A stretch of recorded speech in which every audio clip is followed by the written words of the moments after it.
Hello everyone, I'm here with Garry Lineham, the co-founder of Human Garage.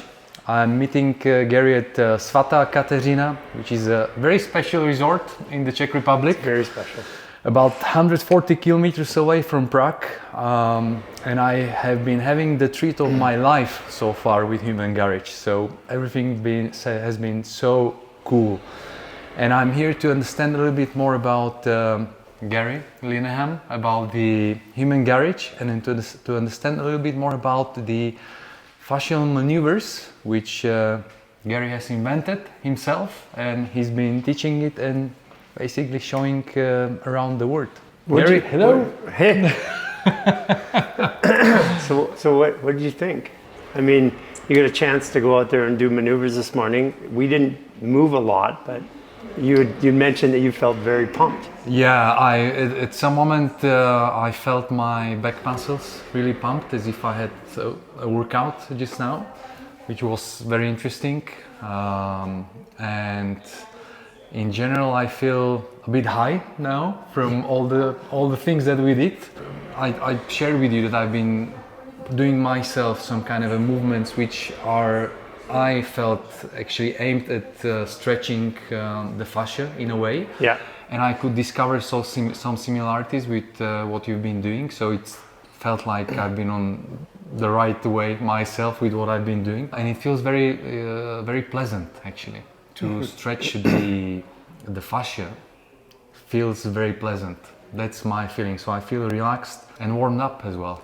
Warmed up, and because we were outside and it was really cold. Yeah. So you notice that even within a couple movements, the body started heating up. So it's not like we're running or on a treadmill, but the body is actually getting warm. The stress is coming down, and it allows the body to perform at its peak. So one of the things we do when we exercise is that we create adrenaline, norepinephrine, and cortisol. So we spike our stress hormones, and then over a period of time, they come down in about 4 to 6 hours.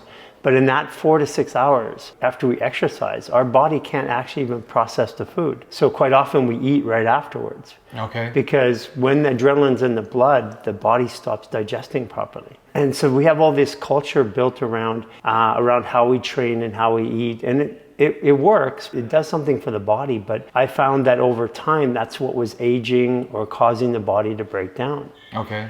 And so when we're doing a fascial maneuvers, it takes the body out of stress right away. So your dopamine and serotonin come up. Like you mentioned, you were feeling a little high. Yeah. Still am.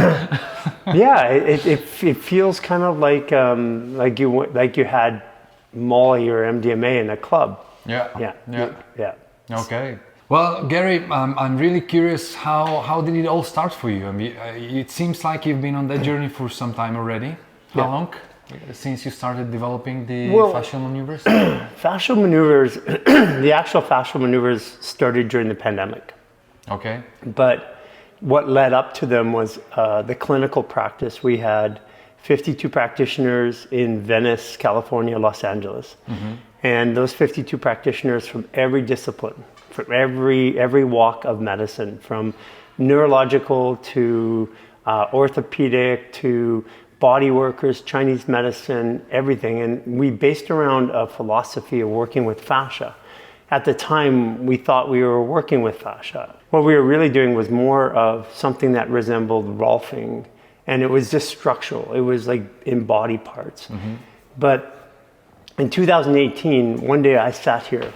Here, I'll do it with you right now. Put your knees up. Put my hands on my knees. And I turned the kneecaps like this. So I turned the skin. And then I sat up. And I just held it there. And you may feel it in your lower back in a second, right around your sacrum. Mm-hmm. And I had a back issue that had been bothering me for a couple of weeks, and I had my chiropractors adjusting it. I was getting body work, and I just couldn't get out of this issue. And as I was sitting here, and I turned the skin like this, all of a sudden, my back issue, like right now, I don't know if you feel it, lower back is starting to move. Mm-hmm. Mm-hmm. You feel that? It's stretching. It's stretching. Yeah. So it's stretching in the lower back. Yeah. And I'd done this, and then all of a sudden, my back injury or my back problem went away. And I thought, oh, how crazy is that? I said, well, what did I do? I was just turning the skin around my joints. Well, what if I turn the skin around this joint? My shoulder started to lighten up, you know, and you could take and move it. And you can feel it, it's unraveling in here. And so that night, I stayed up for about 6 hours till about 3 in the morning. And I had turned the skin around every joint that I could to see what would happen. Okay. And the next day I got up and I felt fantastic. So that's what led to this discovery of fascial maneuvers. And at first it became a clinical therapy where 3 people would be turning different body parts. Okay. And then it was very driven on a table, like a normal therapist, because we had tables and we're in a clinic. And it worked, but it was 3 people working on somebody and they were turning the fascia in different directions, instantly increased performance. When the pandemic came and I was now not able to get care again for myself after being out of pain for so many years, I'm in pain again. And I'm like, how do I get that feeling that I would give to somebody on the table? How do I get it myself? Because there's no one else around. And that's when I started moving the body around and then twisting it. Kind of like you were saying you're doing with your own fascial stretches. Yeah. That became a sequence of movements, and that sequence of movements, Jason, Cynthia, and I put them together, and we just started practicing every day. And I went from being in pain and after 30 years of being in pain, and then 10 of those years I've been in clinic managing it through treatment. Now in pain again during the pandemic. I'm now 3 months later, I'm not only out of pain, I'm performing better in my life than I ever have. It was bizarre because it's such a simple thing and it had such a profound impact on me. Which is how it should be, I think, right? Yeah. I mean, like, simple things are usually the most effective ones. You're saying that you were in pain. What was that pain? I mean, you've been living in pain. It means like was it like after sports, or what was the pain? Where it was coming from? I mean, when I was a bodybuilder, as we talked about yesterday. Yeah. I fell under a 600-pound squat, which pretty much ended my bodybuilding career. But I kept working out, and I would just have a back injury, work through it, have a neck injury, go to a chiropractor. So I'd been managing in and out of these little pain cycles my whole life. But as I got older, into my mid-30s, it started to get to the point where it was a 6 to 9 pain every day. And then I had a couple car accidents, some concussions. It just started piling up on me. And then at some point it was like, it became so painful that I had post-traumatic stress from it. Okay. So you said about that clinic before COVID. I just didn't get it. You went to the clinic to get help yourself, or was it the clinic that? I had my clinic. You had your clinic. Yeah. Okay. So I had a clinic in Venice, California. How did you end up in healthcare at all? Well, after 20 years of trying to fix myself through doctors, so I'd spent $2.5 million. I traveled all over the world trying to get rid of my pain. Okay. And it wasn't working. And I'd go into an osteo, a chiropractor, a physical therapist. I'd go into a variety of different doctors and pain management doctors, whatever. And it wasn't working. So one day I just decided I just was fed up. And I said, well, I'm going to have to do this myself. So I became a practitioner for the purposes of trying to figure out why practitioners couldn't help me. Okay. My background is problem solving and business, specifically around computers, design, and stuff like that, and encryption software. So solving puzzles. Okay. So I just treated the body like a puzzle, and I started tearing apart the systems. And so I looked at therapy the same way that you would look at a computer program. Okay. And I started debugging the therapies. And what I found when I debugged the therapies is that they all had something that worked and something that was common, but they all were missing something.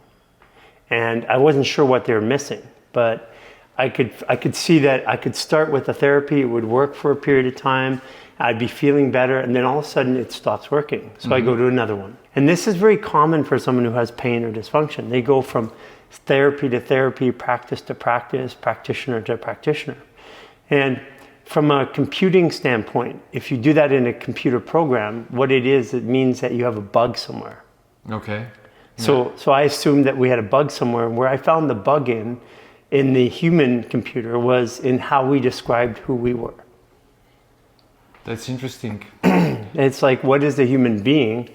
Like, for example, we think that the bones are structure in the body, but none of the bones in your body touch except for your teeth, your rib cage, and your ears.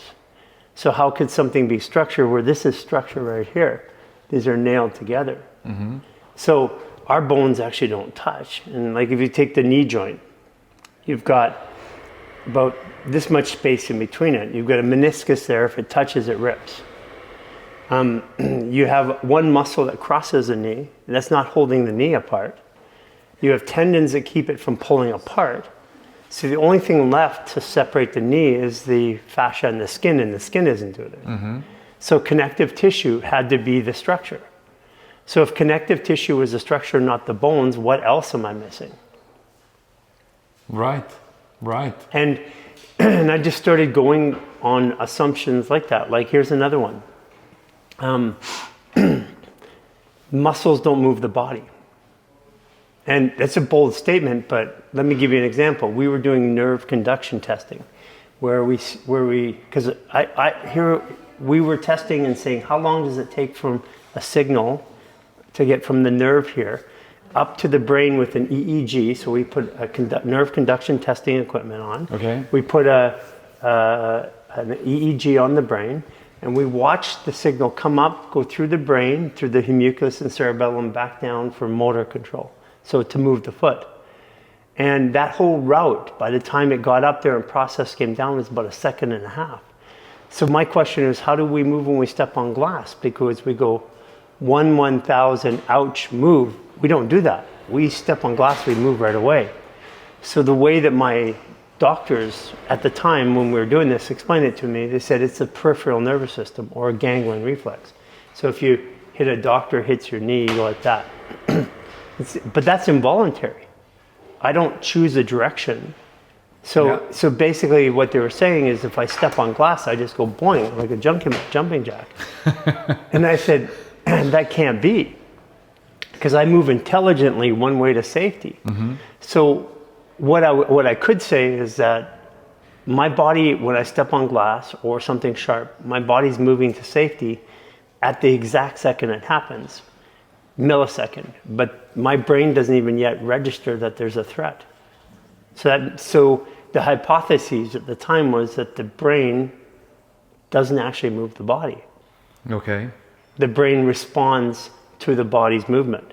And these are just little observations. This makes sense though. This makes sense, it's, I mean, we put so much, I think I would say trust or I don't know what the right word is into the brain. Like we consider the brain, everything that we are. I mean, I've heard so many people talking about the brain and we should develop the brain and the capacity of the brain, and we've been taught to believe that we are our brain, which I don't believe is the case.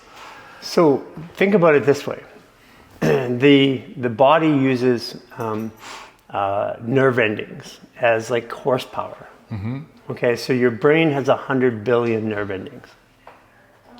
Your fascia, which is the real computer brain of the body, has 100 trillion nerve endings.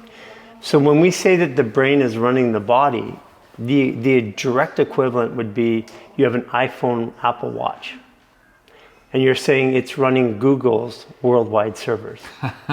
Okay. Yeah. That's the direct comparison. Yeah. So where does the human experience start? Because we say it starts in the body, but from my point of view, there's this field of energy around us called an entropic field. Mm-hmm. Some people call it an aura. We can measure it. We can take a picture of it. We can measure it. We can put a thermal camera on you and measure the light. We are light beings. Yeah. The perception is this is a higher frequency because you and I don't see it with our eyes. We see the lower frequency. So this is a higher frequency, and frequency determines, let's say, intelligence in this world. And then the lower frequency is the part you and I interact with right here. So from a perspective of that, the higher frequency, as we get lower, it becomes more dense and we can interact with it. So this is the dense part of the experience. And when I say dense, I mean thick, dense, lethargic, not as fast, not as intelligent. So in my mind, the human body starts out here. The human experience starts out here. The part that we talk about or measure is right here. What is a human? Well, it's not flesh. It's a ball of energy at the center of it. So I believe that the information that directs the fascia comes from there. And here's a little way of thinking of it. When somebody has an amputee, they lose a limb. Even by losing that limb, they get phantom pains. Mm-hmm. Well, there's no nerve to give a pain. Yeah. Furthermore, we can now put a prosthetic on and move it with our intention or our thought. Well, it's not our thought, because our thought goes through the nerve. So somehow we move that, and that's intention. Yeah.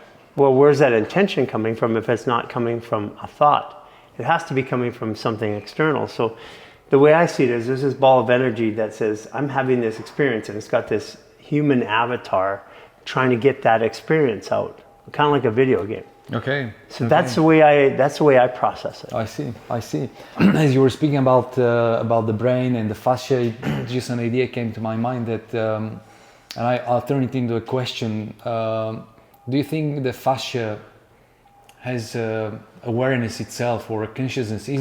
Could you say that fascia is kind of a being that is in the body? Actually, let's take a step back. The intelligence is the human experience, which is that ball of energy.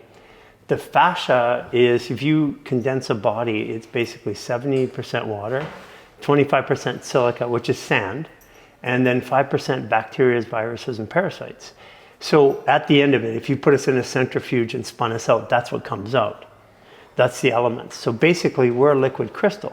Mm-hmm. So I would tend to say that the intelligence is here. The crystal allows us to transmit a signal. Because if you put a crystal, like in your cell phone, it has a crystal in it. That crystal allows that phone to talk to the tower. It amplifies the signal. And if that signal that crystal is cracked, or if it's smoky, it won't transmit the signal. And so I'm saying that our fascia is like that crystal. It is a crystal. So it's bringing the intelligence in, and we're interpreting it. And that's what our brain does. It helps us interpret or put together what it feels and what it senses to what this signal is coming in. And it combines the two for how we move, how we interpret, how we deal with things. Because there's some power outside of us or around us that's not connected to the brain, like some intelligence that comes in when we have an intuition or a thought that we've never thought of before. There's somewhere that comes from. And we can argue about where it comes from, but everybody has it. And it's not coming from the brain because it's not a known experience. Like things that I've never experienced before, I have an intuition about, like a deja vu about being somewhere, or a feeling that something's going to happen when it doesn't happen. So it has to come from somewhere, because it can't come from my learned experience. Right. Yeah, I mean, like talking about mind, we as a humanity has been thought to think that the mind is the brain, but actually true mind is not the brain. Correct. It's what you're talking about, like that awareness or consciousness or whatever it is, basically, which like where the intuition comes from, and like through thinking as well, which is instant. Basically, it's not something you instantly know what you need to do in any certain situation. It's not something that you need to sit down and figure out and think, and make really a hard labor around actually thinking and deciding, making decisions, because it instantly in the moment. And that's what I call the true mind. So mind is an acronym. You think about it, it's basically your mind's interpreting a new dimension. Mm-hmm. Mind. It's something, it's interpreting something. And so part of that interpretation process is the brain. Right. But the brain is only, let's say, taking that signal, receiving it and converting it, and using my known experience to try to understand it.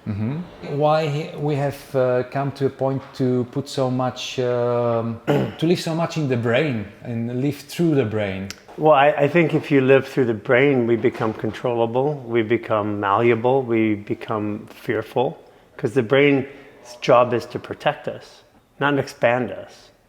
So expansion comes through that intelligence, that desire, that feeling.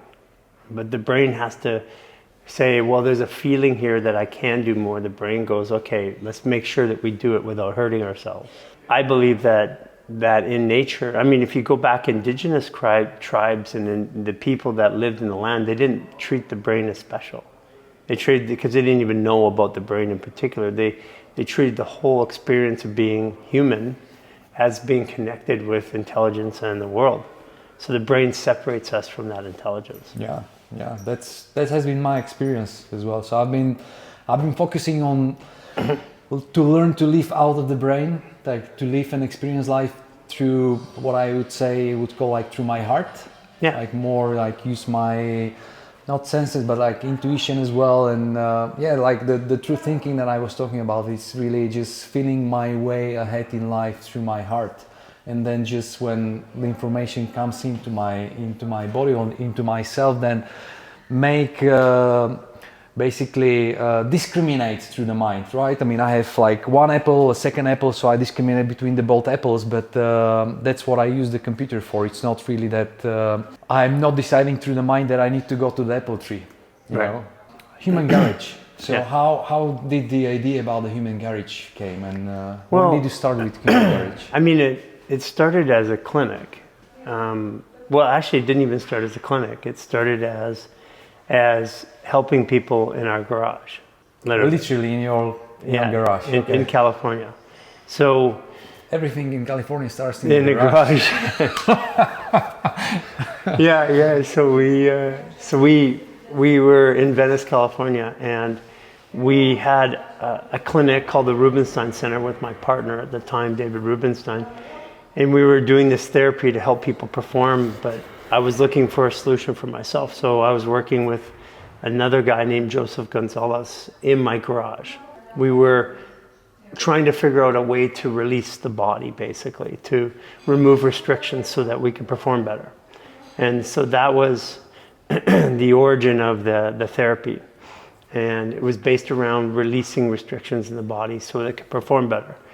But we started in a garage. We were in an apartment. We had mainstream celebrities and people coming to apartments 6 days a week, from 6 a.m. to like 10 p.m. at night. And with the three of us, we worked in an apartment. And then at some point, we just had to put it into a commercial space. So we put it in a commercial space. And from there, we started adding practitioners and modalities. And next thing you know, we're treating all the Olympic athletes, not all of them, a lot of Olympic athletes, treating professional athletes, celebrities, everybody from Ben Affleck to Tyson Gay to Lucinda Demas, like really, really famous people in their respective professions, high-end doctors, because we had something that worked to relieve pain in the body. But as we started relieving pain in the body over time, we started looking at other things. It's like, well, that pain in the body, when you get rid of the pain in the body, well, my anxiety and my stress went away. And started realizing that if we took care of the body, a lot of these anxieties, stresses, depressions, and things like that would go away too. And then that's when we really started, coming to the belief system that all these issues that we deal with today in society weren't from the brain like we thought. They're from the body. And if we fix the body, then the brain has less to do. And if the brain has less to do, it can function normally in our day and help us. Okay. You mentioned athletes. So how have you been helping athletes? Well, we started off working with athletes who couldn't be fixed anywhere else. So if somebody's coming from the Dodgers, Los Angeles Dodgers, or they're coming from the Lakers to get treatment with us, there's a pretty good assumption that with that kind of money, they've been everywhere else first. So we became really good at fixing or helping people who couldn't get fixed or helped elsewhere. And that became our norm. We were good at fixing people who couldn't get help. And that was me too. And we just tried stuff that worked. We didn't need a reason. We didn't need a protocol. We were just experimenting constantly. And we had, because we were helping people, we had 10,000 active patients doing 3,000 to 5,000 appointments a month at an hour and a half to 2 hours an appointment with a variety of modalities. They just basically let us experiment. So it was a big experiment on people. And we used all kinds of lab work and testing, and we did everything from genetic testing to hormone testing to blood testing to food and allergy sensitivity testing. We had nutritionists, we had doctors, and everything you can imagine. And we were just applying anything and everything that we could think of to help people perform. So that wasn't yet the fascial movements, right? Or it wasn't the movements, okay. But it was working with the body in releasing. It could look like maybe an ART or maybe like Rolfing. It had some similarities in other forms of manual therapy where you're pressing into the body and releasing something. Elbow in the body once in a while. But as we progressed, we found that we could turn the fascia and torque it, and it would twist it, and it would work better than these releases. And that's what became the therapy of the clinic, and eventually during 2020, the pandemic, it became the maneuvers. We had literally transformed and healed our own bodies within months. We decided to make videos about it and just share it with everybody free of charge. So we've kept true to that mission, everything from starting a fascial maneuver, starting your first video, all the way through to becoming a practitioner is all free of charge. And the only thing we ask is people pay it forward so they help other people. So we have a system of 20 plus million people around the world doing this. We have tens of thousands of people sharing and helping, and thousands of people helping daily, and hundreds of them that are now acting as facilitators, coaches, and volunteers, helping people going through their own transition. Because I don't believe that to be a coach or to be a practitioner here, you have to go and study for years. You can help yourself, and with that genuine experience, you can go and help somebody with that exact same issue tomorrow. So everybody out there who's had an issue, whether it's cancer or whether it's an arm problem, or whether it's a neck problem, or whether it's autoimmune disease, can go, if they've helped themselves through it, they can say to someone else, I did this, it worked for me. And the whole system worldwide is built on people helping people through their genuine experience. Which crushes away or crushes to pieces the notion of the expert, right? I mean, that's something that we've been as well as a society taught to believe in the experts. So whatever you need to basically to get help with, you need to go to the expert because you are not able to do it yourself. So this has to do a lot with believing that we could be self-sufficient individuals, basically. Yes. So it is just handing over an experience, the other person taking over the experience and doing it, making it into their own experience, right? That's the whole principle that it works. Well, if you taught somebody about skiing and you taught them about how it works, the dynamics of shifting your weight, how your ski edge cuts into the snow, how the boots work, how to use your poles, and you told them everything, but they'd never skied, could they be an expert? And the answer is no. They'd have to be out there and ski to be an expert. So this idea of going and getting academic education to become an expert, that doesn't, because I have a degree, doesn't make me an expert. Even because I practice didn't make me an expert. But if I had an issue that I personally worked myself through, by default, I am an expert in that because I have resolved it myself. Expert's a funny word. It's you know, think about it. Take it apart. Ex, Latin. Ex is in used to be, or has been. Yeah. It's no longer has been. And then spurt. Well, spurt in English is like a drip of water under pressure. Spurt. Okay. So expert is a has been drip under pressure. Okay. Yeah. So the idea, words are so powerful. Yeah. So joke kidding aside, I had a situation once, and I won't say the name, but I had a situation as a doctor who was helping me as a chiropractor. And I was really hurting one day, and I said, you know, when your neck is, I was trying to explain it to you, your neck is in pain and you just can't move it, And I was explaining my pain. And I said, do you know when it's like this? And he goes, no, I don't know. I've never had it. And first of all, even if you hadn't had it as a doctor, why would you separate yourself from me? Like, why would you say, no, I don't know? Oh, I can understand. I feel that way. But that moment was the last moment I let him touch me. Okay, yeah. Yeah, because it's like, you don't even understand the basics. You don't understand how I feel. That's disconnected from me as a person. Well, I find that to be quite a bit of what's, it's even practice in medicine. It's the disconnection. It's the transference that they're trying not to get in medicine. And, quite honestly, as a practitioner, I tried that for a while and it didn't work. It just made it worse for me and them. So I became involved in them, which, created a whole series of other things I had to learn through. Like not to take other people's energy, not to make their problems my problems. But between not being connected to people and being too connected people, there's a middle area where I could be compassionate to somebody. I could empathize with them and I could go, yeah, I've had pain. Maybe not that exact pain, but I know how that feels. Mm-hmm, mm-hmm. And I believe that this is the new realm of helping people. It's people who have experience, who genuinely want to help somebody else through that experience, because with that goes a lot of love and a lot of caring. And that's where the world's going. Okay.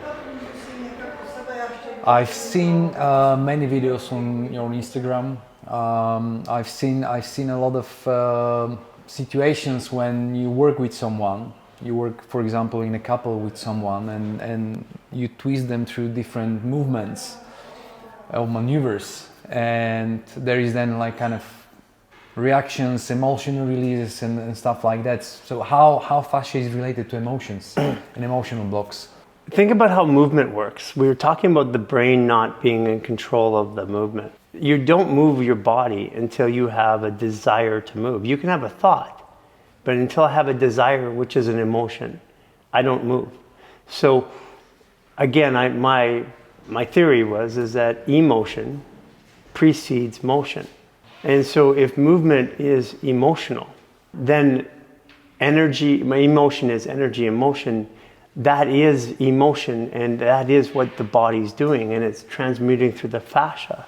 And the fascia is supposed to take that emotion in and emote it, push it out. But if our fascia is dehydrated, if it's contracted, if it has heavy metals in it, it brings the emotion in, that emotion gets caught up in there. Mm-hmm. And so when that emotion gets caught up and we move the fascia, the tissue, in the way it should have been moved in the first place, that energy comes out. Again, that emotion, that energy emotion. Really an emotion is just simply defining that creative force that allows us to move. And our brain moves it.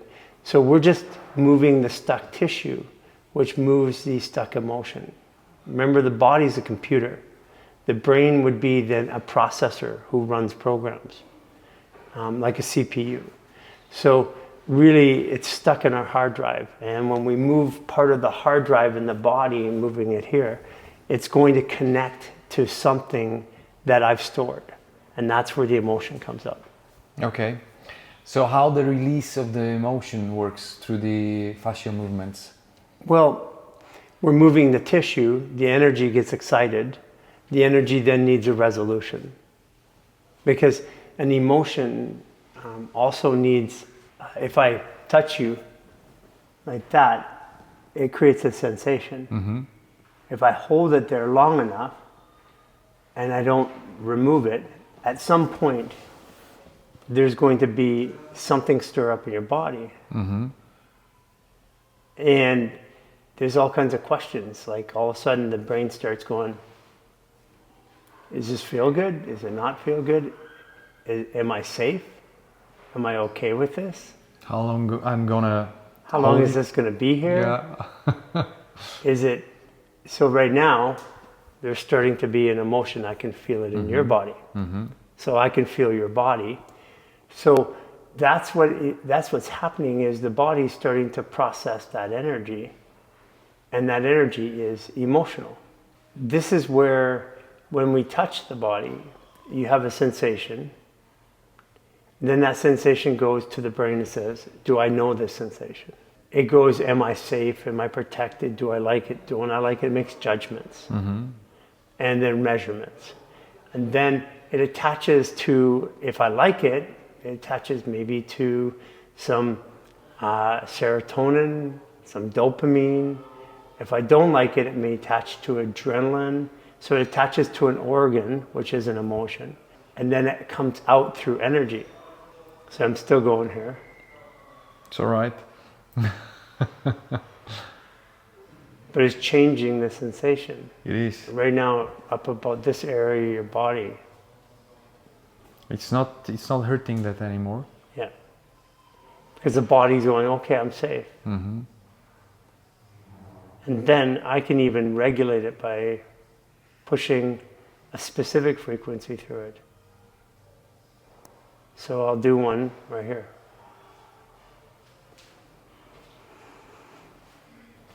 Now it feels relaxing. Okay. And calming. So let me do another frequency.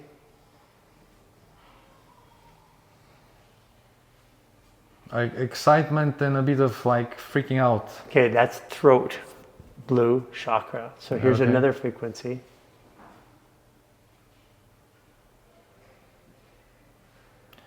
Bit of going down and deeper. Yeah. And here's a deep frequency.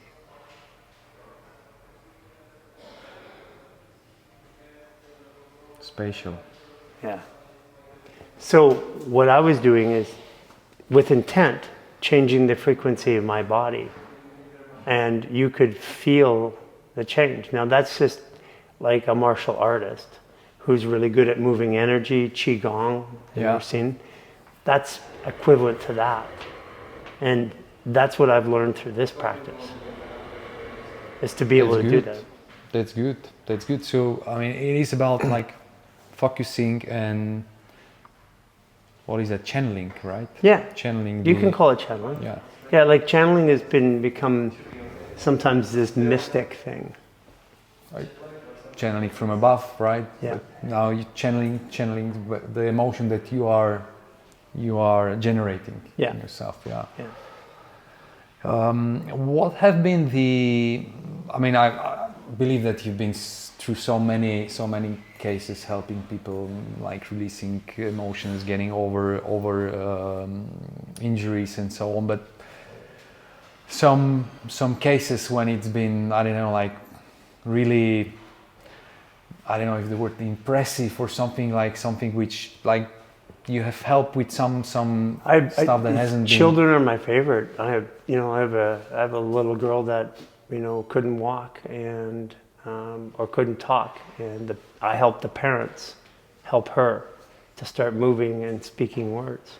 Like I have hundreds and hundreds of thousands of cases like that. I mean, I help adults all the time, but children are really near and dear to my heart. But the thing is that yes, I've helped them myself, but the most rewarding is when I help them help themselves, or when I help the parents help them. So this is the coolest part about this place. I mean, part of our process is to be in nature. And I'm wearing shoes, these are my ground shoes, but almost always I'm barefoot.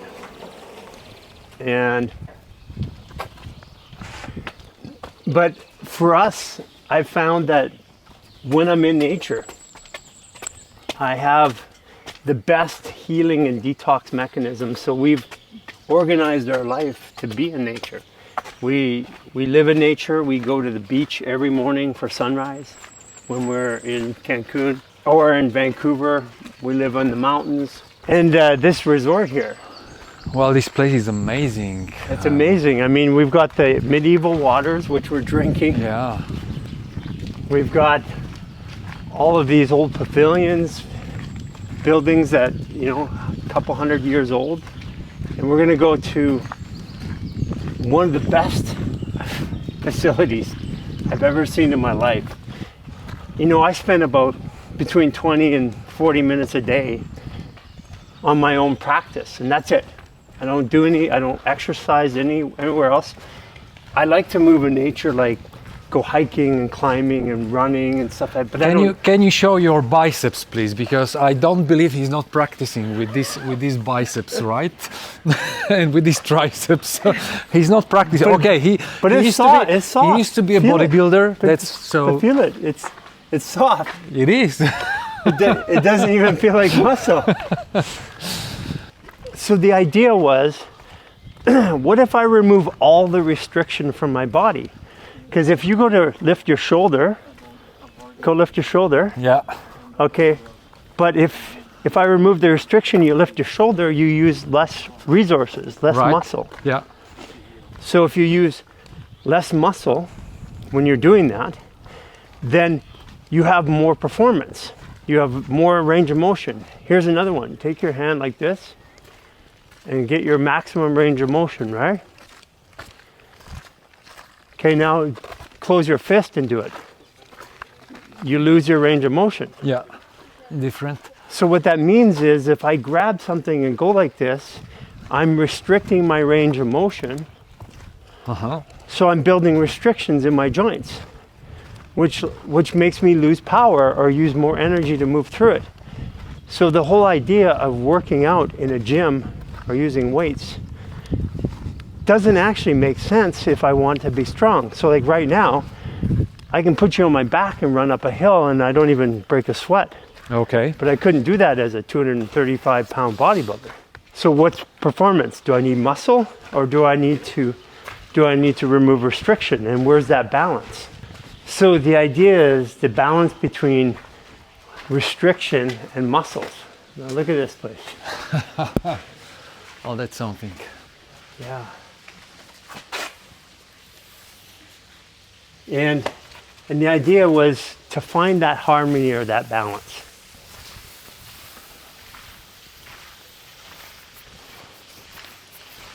Well, I see, that makes sense because I haven't been lifting weights since I used to do bodybuilding myself.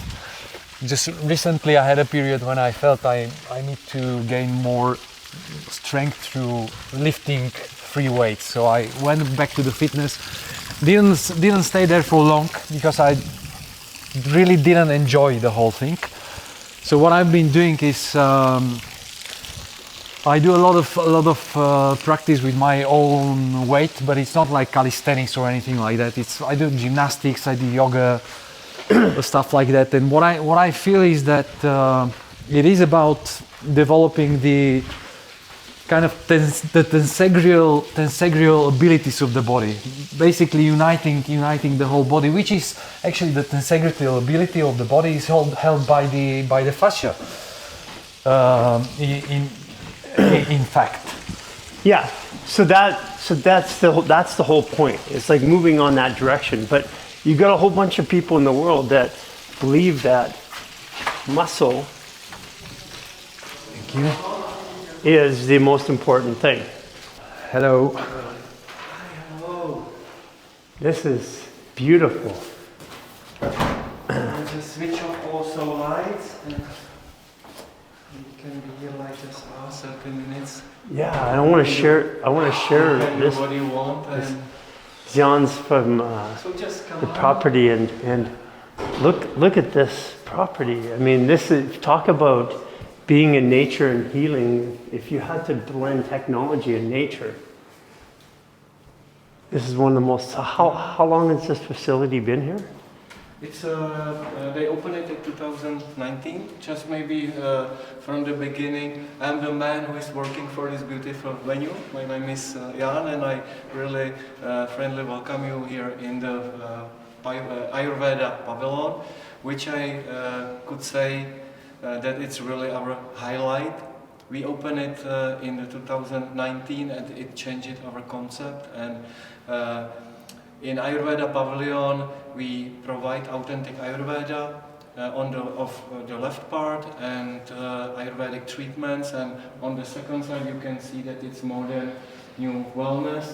This special building received the award for the best building of 2000 year and its architecture. So we are so proud that we can show you this place, and please feel free go around and just enjoy it. So this is going to be fun to look at. Yeah, yeah. So for us, this is a part of our lifestyle and regime is to come to places like this and live in them, and that's what we do as we travel around the world and we help people. How did you find this place? Because just a week ago you didn't know we're coming, right? Yeah. Well, we were looking for a castle. we called around and we called around and we asked people here what was the best facility you could come to in the Czech Republic, and this is the best facility that people said, and we've been eating Ayurvedic food. I mean, it's so, and I love to experience the different cultures and see how it reacts in our body. So we've been drinking the water, and as you can see, we had the swim this morning. It was just amazing. Yeah, I mean, there is a beautiful pond here. Amazing swim. So the filter of the water. So let's take a look. Yeah, let's go. Wow. This is the reception where people are coming, and our therapist will take care about them. We have 6 massage cabins. This is beautiful. These are just to relax. The view is gorgeous. What's in here, dear? Look at this. This is just to relax. Come in. And these are all like this all the way down? Yeah. What I love is the way that they... You can look into the massage room if you want. This is also special artwork. Yeah, let's... Okay, we'll come back there. So we actually have these for meeting, quiet. It's just the design is so well laid out.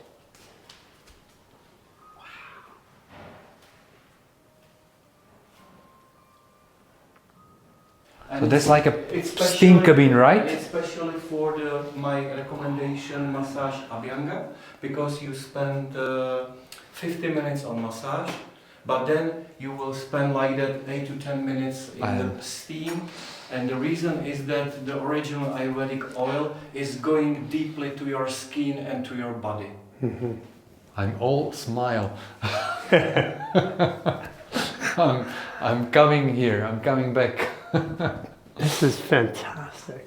And this is our exporter and our partner, the Kairali Worldwide Group. The family firm placed it in the South Kerala in India, who provides for us everything. Our employees, therapeutics, doctors, original Ayurveda products. So we are in really good cooperation with them, and of course with all certifications. How much money did it cost to build this place, do they say? I don't know exactly, but 100 million, something like this. Wow. Plus minus. Yeah.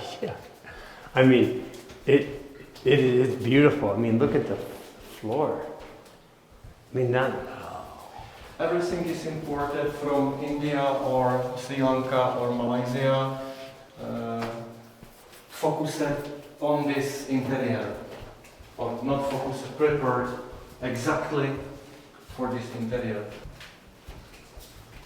How many massage rooms are there? We have 6 massage rooms, and we have enough. We have like 12 or 13 therapeutics, certificated workers from South Kerala who live here and they cooperate with us.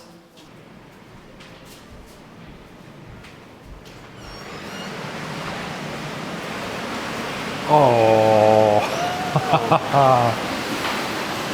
Oh my God.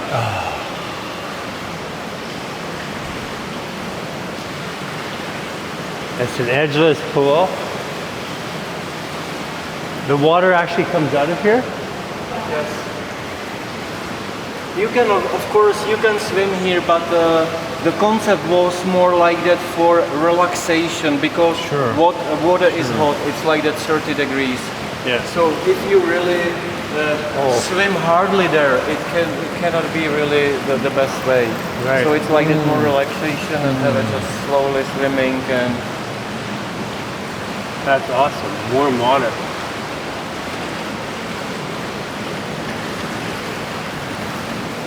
What is the rocks for?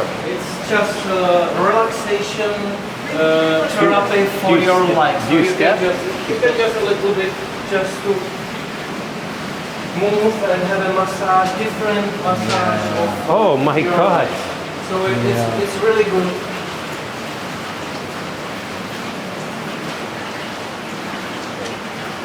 It's funny because I walk bare feet outside. Yeah, it's for people who don't walk bare feet outside. You know, it's for people who keep shoes on the legs. So Yeah. for you it's maybe nothing special, but if you have a whole day to shoes, then I think that it can really help. I walk to your my body. dog every morning barefoot. You know, because I walk around the property all day long without feet. It's fantastic. Feng Shui. Yeah. Dikwi. I love the temperature in here. Me too. And humidity. Yeah, I love the temperature in I'll here. stay here. Yeah. What is this here? Garry, why are places Ah, like this okay. needed? That's the jacuzzi. Because when you bring the body to, this is actually, it's body temperature, the entire room. It's not too hot, but it relaxes the body and the fascia. So it's open right away. It's not, the body's not trying to defend itself or adapt to the environment.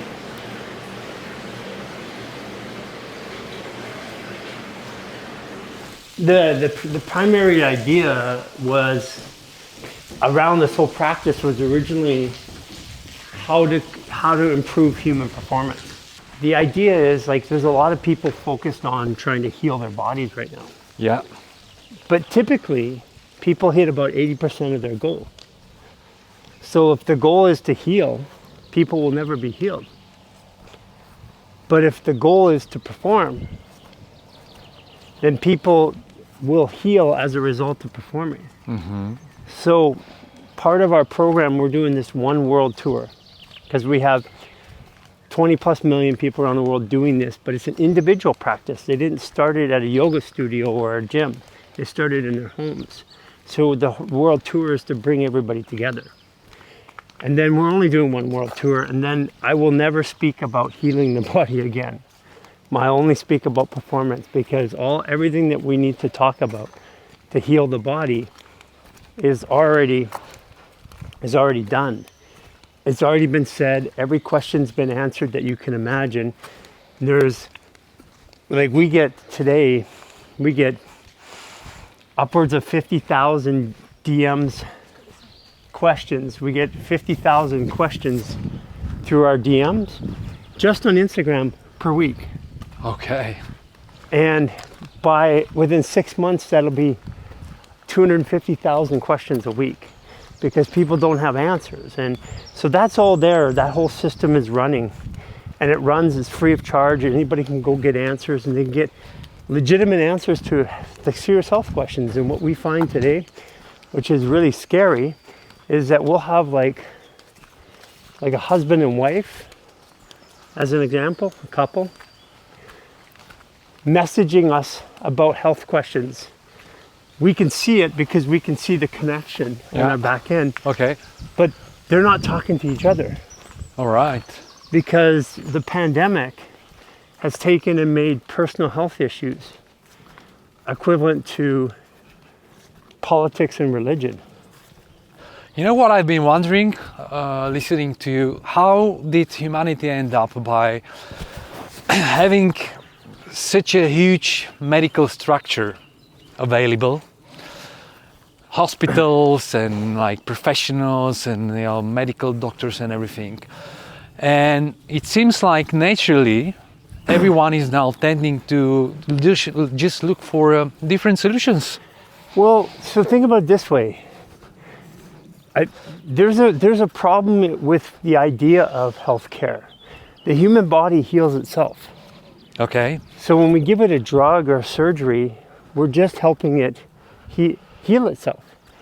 So somewhere along the line, like if you go back, let's say you go back 7,500 years ago, 99% of the population 100 years ago had no access to surgery. Right now, if you break your leg, you have to have surgery, otherwise you're not going to walk again. Mm-hmm. But what did we do 100 years ago? Did we just say, well, you can't, your leg's not working? Did we shoot people like a horse?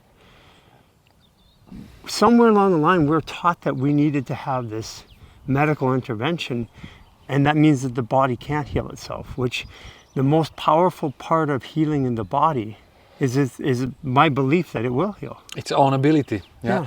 You know, just yesterday I was recording an episode with Larry Wallace, who is an optometrist and syntonic By the way, doctor. the portal. Yeah.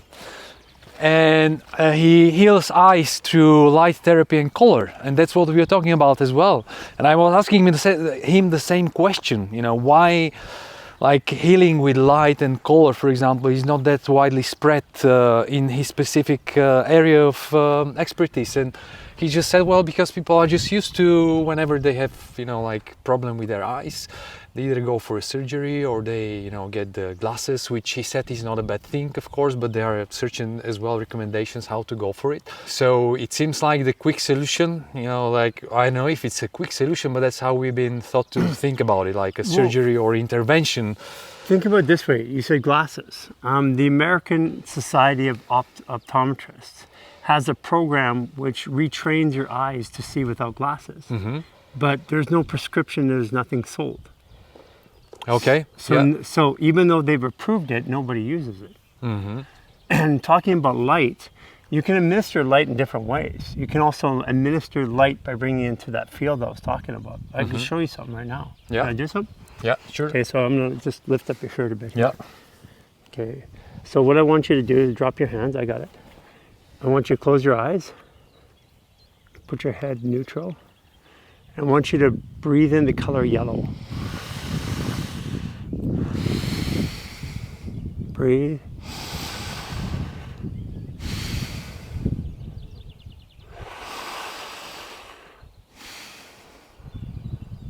Breathe. Imagine it's going from the front to the back.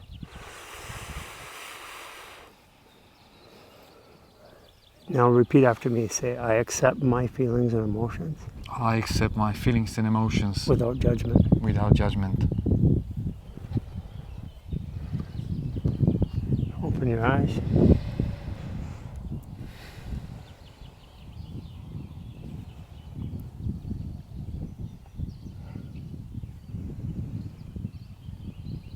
What does that feel like? Focused. Yeah. Like everything together. So here's another one. Back up. Breathe in green from the front to the back.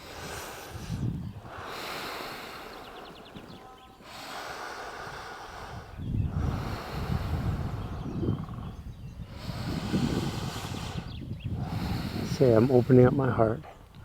I'm opening my heart to receive love and caring, so I can give love and caring. So I can give love and caring. Breathe in.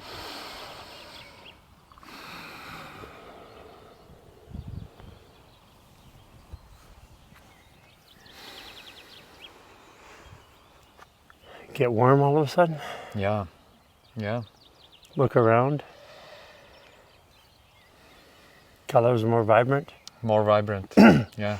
So fresher. So what I'm doing is I'm just articulating there's colors around us. I'm just focusing those colors using my hands. You know, think about the human body. We have this light, it comes in, and then we've got this soft tissue, and at the center of it we get a bone. That bone is more dense, so it carries more calcium, it sends more signal. So out of 226 bones in the body, 50% of them, half of them, are in my hands and my feet. That's why babies always touching their hands and their feet. Because that's our primary sensors. There's 10 fingers and 10 organs. The way I look at it, 1 finger per organ, not like Chinese medicine. Okay. Fascially. Okay. You've got 640 muscles in the body. Half of them are from here to here. So half the muscles are here, that means your fascial connections, and half the bones are there. Okay. You can see that there's these inverse relationships in the body that I've observed. I don't really know 100% of what they are. And to be honest with you, people ask me all the time, do I understand fascia and do I understand the body? And the answer is no. I mean, inside the cell of a body, you have between 5 and 15,000 proteins in every cell. Mm-hmm. We have 50 trillion cells. So if you average it at 10, that's 5 quintillion proteins. Scientifically, we only know what 100,000 of them are, and we only know what 5,000 of them do. So we know what 100,000 out of 5 quintillion are. How can we say that we even come close to understanding the human body? We don't. Absolutely. So, Absolutely, I agree with that. So I have a theory about a way of explaining why this fascial work works. Mm-hmm. But I have been through this process where every time I think I know, I find something new. So I'm at the point where I don't know anything. And this theory that I have that I'm presenting this year about why this works is just a theory, and I'm open to anybody saying and coming up, and that's why we're open sourcing it. It's like, you tell us, you go out and find it. Do you have another way to explain this? And if you do, and it makes sense, we'll adopt it. Because to be truthful, we don't know. But we can observe that when we do these movements, when we do these things, when we do these resets, when we move this light around, we can observe there's a change in the body. We can see that it performs better. But who really knows?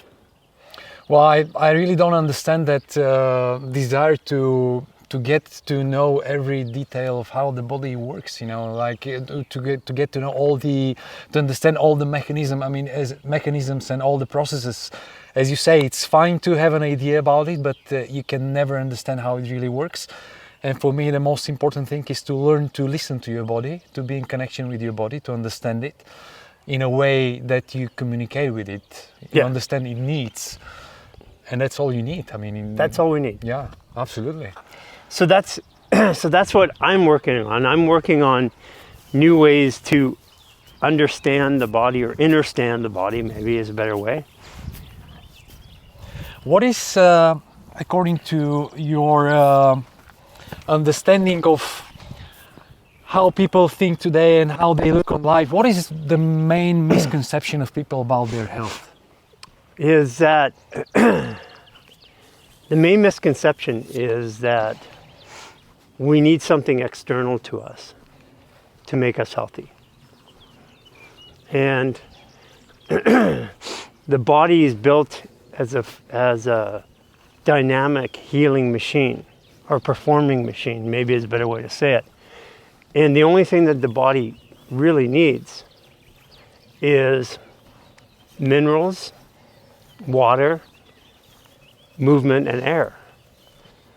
And what I've found is the less that we do for the body, the better the body performs. So I came from a world back through the 80s, biohacking, and true biohacking, because we didn't have technology, we had to just figure it out. Mm-hmm. And what I found is that the biohacking community, by whole, from a clinical perspective, they look really good at first. And then they start to have problems because they're constantly inputting to the body, and the body's constantly responding to all these inputs.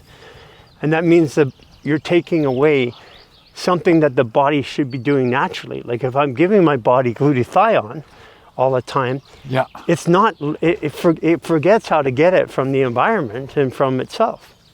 And we have these belief systems that as we age, as the years go by, aging, we get older. But as you can see from my videos and my photos, I'm getting younger, and so is everybody around me. So I believe that the biggest confusion in the body is that we need something outside of us to help us. I'm so glad you mentioned biohacking, by the way, because like the whole concept of hacking your body seems to me weird. you know, like, or seems weird to me, because like to hack something means basically to get an authorized access to it, right, from the computer technology. Right. So for me, I know that the idea and the notion behind this is correct. Basically, at the end of the day, what biohackers do, they try to find different ways how to support the natural processes of the body. But just the notion of calling it a biohacking, I think puts the whole focus in a, like, wrongly the focus, basically, because what you say exactly, at the end we end up trying to do what the body does best, but for the body, right? I mean, ourselves, we try to do what the body does best itself. So it is only about just giving it support, the right support, creating the environment that the body can perform what it has been designed to do. So we go back to that mechanism. Your brain has 100 billion nerve endings. Your fascia has 100 trillion nerve endings. So biohacking indicates that I'm using the Apple Watch to hack Google server. Okay. So it just, from a standpoint, and you know, we've got a couple people in the world right now that are spending exorbitant amounts of money using technology to try and heal, you know, make themselves younger. You know, and for the most part, I can see there's one guy in particular, and he's spending millions of dollars doing it. And The 2.5 million longevity protocol. Yeah. And you know, I can observe that it's actually working. Like, it is. I can see him getting what appears to be younger, but in the same course of nature, I think time was going to have a different outlook on that situation, because again, the body, you can push it to some degree, but when you do something for the body that it's meant to do by itself, it loses its natural ability and it becomes dependent. So I you know, and time will see, and I could be wrong, you know, and I'm open to the fact that that works too. I mean, I really am. I'm open to the fact that I don't know about that as well, but just generally my experience says, if the least amount that I do for my body, allowing the body to adapt at the highest potential, seems to be the best way to naturally do this. This has been my feeling as well, because as I founded Athletic Longevity, my Czech podcast, and it's been turning into a platform where, like, to inspire people basically to look for their youthful soul, or like spark inside of them. So from looking for the longevity in terms of the body, I've been more and more looking for the longevity of your spirit. You know, just having enjoying the ability of your body to move in a natural way, focus on the moment, being in the moment, without actually, you know, like, planning how long I want to be here, doing plans like in future time, and just basically enjoying being in your body. That's what longevity for me is. It's not about looking in a way, in a certain way. This might be an outer result that at the end of the day you look younger. I think that's not the objective. I think it's feeling younger, which eventually makes you look younger. Yeah. So this is the medieval water. What does that say? The spring of Saint Catharina. Okay. Yeah. So that runs, and that water has got to be the best water I have ever tasted. I mean, we have water machines. It's got a spigot there. We have water machines that you know, converts the water back into the ionizers, back into H3O2, but there's something about that. It's magic. can feel it in the body. Indeed. So, and this is where my quest has gone. I've gone from a very technology-centric lifestyle to very opposite of that. I have, 4 pairs of shorts. I've got a dozen t-shirts, 2 pairs of shoes. Everything I own fits in a backpack. Some crystals, some oils. I don't have a driver's license. I don't have a bank account. I don't use money. I mean, there are people around me that currently do, but I feel that I'm moving into the part of the world where I believe everybody's going to go eventually. And as I remove the technology and the things from my life seems to get better. Like who or like what do you identify yourself? Are you an explorer? Are you like an astronaut? Yeah, I think explorer. I think explorer, adventurer. So let's. You want to grab, sit down? Yeah. So we'll put this on. This is going to put hydrogen gas. Here, I'll let you put it on. Yeah. So this is going to put hydrogen gas through your eyes and oxygen as well at the same time. Should I expect something? Yeah, in a second. I'm going to turn it on. There it is. Welcome to use hydrogen generator. Please timing. Hydrogen production start. See, we can put hydrogen through your nose. You can put it through your ears. You can put it through your eyes. Mm-hmm. You feel a little bit going there. This is the Tech Pro 900. We get it from H2 water? H2 Water Expert, Shane. And then this is the Nano V from Ing 3. This one here takes the 4th phase of water and it injects the water into the cells. This is our little tech setup here. We don't carry a lot of tech with us, but we carry this and our Alka Viva water filter. Mm-hmm. We travel with it. We travel with this part of technology. It's all water technology. This is basically hydrogen gas, which goes into the water. Okay. Or Brown's gas. This is water, and then we have our water machine. And that's the technology that we predominantly travel with. Okay.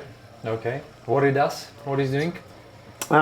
So this hydrogen is taking the hydroxy free radical and scavenging it, eliminating it. So when your body creates oxidative stress, oxidative stress is what ages us, wears us. If you take an apple and cut it, it turns brown. That's oxidization. Well, that happens inside of us. So this is actually getting rid of that. This is a medical device. This one here is reasonably priced in US dollars. I think it's about $4,000 or $5,000. Mm-hmm. This one here is about $14,000 or $15,000. But this one here goes into intercellular, and what it does is it removes protein folding issues. So protein folding is when the cell's trying to make proteins to expand and grow and change. If the proteins fold, then the cell collapses, it creates damage. Mm-hmm. And that's where all disease comes from, actually. So this can't cure a disease, but it can stop all of the issues that cause your body to not be able to cure itself from a disease. Okay. Okay. So these are the things that we travel with. We actually put them in a big Pelican case, and we haul them around the world with us. All right. All right. Well, like as well, the notion of healing a disease, I think it's what we already discussed. It's not about actually focusing on healing the disease. It's about focusing on creating the environment in the body to let it heal itself. Yeah. Yeah. And disease is simply the body's not at ease. Yeah, okay. So if I'm fearful in my body, I'm not at ease. If I'm in fear and I eat food, if I'm in fear, I have adrenaline in my body, norepinephrine and cortisol. If I eat food, my food isn't digesting. That creates waste product in the body, that creates toxicity. So if I'm in fear of my body long enough, eventually that disease in my body, not feeling at ease, will be measurable by science. And that's where all disease comes from. And I believe that all disease is emotional. Even if we have a genetic disorder, if the body is healthy and out of stress, the body will process and work through that genetic order, because the genetic disorder requires a stressor to affect the gene in order to mutate. And without that, the body doesn't have it. Just because I have a predisposition doesn't mean I have a disease. So again, it's another way of just looking at the same problem by saying, hey, let's just get the stress out of our bodies and let our bodies do what they're supposed to do. What or how do you see the future of health and healthcare? Well, I think the word healthcare is disingenuous, because the future of health is that we care for ourselves and we help others care for themselves. 80% of healthcare, actually more appropriately if you go back 150 years ago, 95% of healthcare was delivered by people in the community helping each other. In the last 50 years in particular, we've switched that to 98% is done by an institution, singularized. And we're in Czech Republic, which used to be a communist country, where it had centralized control. Didn't work so well. I think that's very much of what you might look at healthcare like today, is centralized control. So we've kind of got communism in healthcare. And I think as we give back to the people and give them the power, I believe that the world will become a better place. And it is. It's starting to right now. We got an uphill climb though. We've got a couple of years where we're going to be coming out of this turmoil. And it's important for people like you who carry a message to be able to, communicate to people in different ways and help them see different points of view, because we've lost that connection to the self-healing. We've lost the connection. It's still there. We've just lost the language to understand how it works. What about the fascial maneuvers? What is the future of them? I don't really know. I think, where I can say it's going right now, it's in professional sports, it's in trauma relief, it's parents helping children with our children's programs, it's being used by colleges and universities, it's being used by sports teams. I feel that there'll be 250 million people this time next year doing this. You give it a year after, there'll be a couple billion people involved in some form of movement through this. I have no idea where it goes. I just know that when you give people the ability to create without restriction, the world changes. So that's why it's free for the world to use and adapt and license in any way that they want, free of charge. So maybe it will have, the future of it will be that people, as they have been adopting it, they will continue developing it in their own way. Yes. Yeah, and that's what we want. We want people to take the idea, because fascial maneuvers is not a movement, it's a philosophy of how the body moves fascially. And with that philosophy, it can be adapted by every single individual, unique to them. And all they have to do is understand the language of it, which is the 10 essential maneuvers, and from there they can convert anything. Okay. So where can one find them, the 10 basic fascial maneuvers? They can go to our website. Okay. They can go to our YouTube. We have the most powerful thing, if somebody's ready for it, is we have resets on our website, like a upper reset and a lower reset, a barefoot sprinter routine number 2. We have different resets that you can do, but we have a 28-day reset, which is more than just doing a reset. It educates people on how this works and why this works. And that 28-day reset can be accessed via our website, and then we have an app that they can go through. And there's thousands or tens of thousands of other people going through that reset right now, and you can go in and daily it shows you step by step. Here's the maneuver, here's the focus, here's the intent, here's the meditation, here's the learning, and you can do it on like 30 minutes or 40 minutes a day, very, very quickly. So that 28-day reset is a door opener, and if you want to become a practitioner or a coach or a facilitator or a volunteer in some way, we have, after the 28-day reset, we have what we call Lifestyle Artist Level 1, which is like a more advanced, and Lifestyle Artist Level 2. And then from there, our world opens up, and there's people all over the world that are doing this. Everything from PhDs, medical doctors, down to moms, dads, students, sports trainers, coaches, and athletes. Amazing, amazing. Garry, this has been amazing. Amazing. I mean, really nice to connect and to look deeper into your way of thinking and into the fascial maneuvers and in the entire philosophy around that. I feel enriched, which is always a good sign. By the way, how do you? It's been about 45 minutes since you've taken the fascial fuel. Right? Yeah. How do you feel now? I feel very kind of balanced, standing on my feet, and the same way very light. And focused? Very clear-minded. Very clear-minded. Clear-minded. So the fascial fuel puts your body onto ketones. Okay. And it runs there for 4 to 6 hours. Okay. Okay. Yeah. No, very clear-minded, because what I first of all I feel as well like my speech is very clear. Yeah. I'm not a native speaker, but the English words have been coming very easily. So really like clear as of mind, I think. Yeah. I feel. Yeah. So the fascial, the Power Kirk 30 reduced all the inflammation in the body, which gives you a clarity of mind and releases serotonin and allows testosterone and estrogen and stuff like that to rise. Okay. And then it loosens all the tissue in the fascia. And then the fascial fuel, it puts your body on ketones, so you have energy without stimulation. Okay. And then you have the focus and the concentration, so you can clearly, like I said, access more cognitive function. And you have energy, and you haven't eaten anything yet. Yeah. No, I haven't.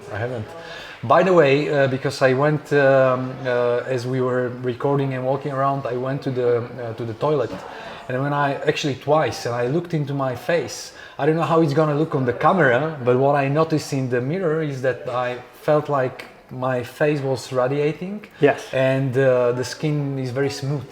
So, I mean, from all the treatment I've been getting since the morning, I don't know what caused it, but maybe everything together. It's a combination, and it's a combination. I mean, it happens normally. You can see before and after photos when we do single ones, but add the supplements the first time. Add this water. Listen, I mean, I have changed significantly. I've been here 6 days. My skin has changed.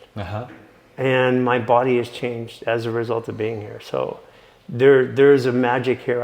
I highly recommend people come to the spa. Absolutely. Yeah. I've been just thinking that I'm gonna take my wife over for a weekend.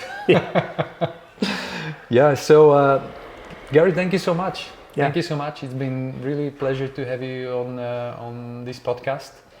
And for everyone that has been watching, one more time, we've been here with Garry. Okay, we're there.